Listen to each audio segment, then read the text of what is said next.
గెలిస్తే బీజేపీ గెలుస్తుందమ్మా, నేనే గెలుస్తా. ఓట్ల మాత్రం నేను జీవితంలో ఓడిపోను, నేనే గెలుస్తా. నాదే ఫస్ట్ నంబర్, నాదే ఫస్ట్ నంబర్ ఉంది, నేనే గెలుస్తా. బీజేపీకి ఫుల్ పవర్ ఉంది, ఆడ చూసి అదే వస్తుంది అందరి నోట్లలో. నేనే గెలుస్తా. గెలిచిన కూడా నన్ను పెట్టారు, నాకు ఒత్తిడి పెట్టిండ్రు, నన్ను బెదిరిస్తున్నారు, ఏమేమో మ్యాటర్లు పెడుతున్నారు ఫోన్లు అన్నాడు. అవి ఎవరో పెడుతుంటారు బెదిరిపు, నాకు అది ఇస్తాడు రోజు.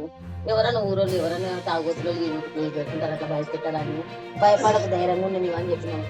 లేదమ్మా మీకు చెబితే కట్ట కాదు తల్లి, రాజకీయాల గురించి మనకు తెలియదు, మనం ఎవరిని చెడ్డోళ్ళం కాదమ్మా. నన్ను ఫోన్ అదొకటి నాకు బేడీ లేస్తామని పెట్టిండ్రు, బేడీ లేస్తారంట, గెలిస్తే కూడా గెలిచిండ్రు జనాన్ని పట్టుకపోయి ఎక్కడెక్కడ ఆగం చేస్తారేమో అన్నాడు. అట్లా ఊహించుకుంటావు నీది బ్రహ్మ, ఎవరు చెడ్డోడు కాదు. ఇట్లా మనకి ఎక్కడోళ్ళకి వచ్చింది కాబట్టి మనం దాంట్లో పోయినాము, లేకుంటే మనం ఏం కోతుంటిమప్ప, మన అంత భయం ఉన్నాడు ఏం కోతివని కూడా అన్నాం సారు. లేదమ్మా నేను ఇట్లా చేస్తారని తెలియలేదు, నేను నమ్ముకొని ఊరిని నమ్ముకొని వచ్చిన, నేను మనకి ఎక్కడోళ్ళకి వచ్చింది కాబట్టి నేను వచ్చిన అన్నాడు.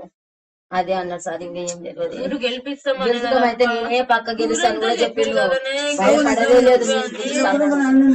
గెలుస్తాను మళ్ళీ భయపెట్టి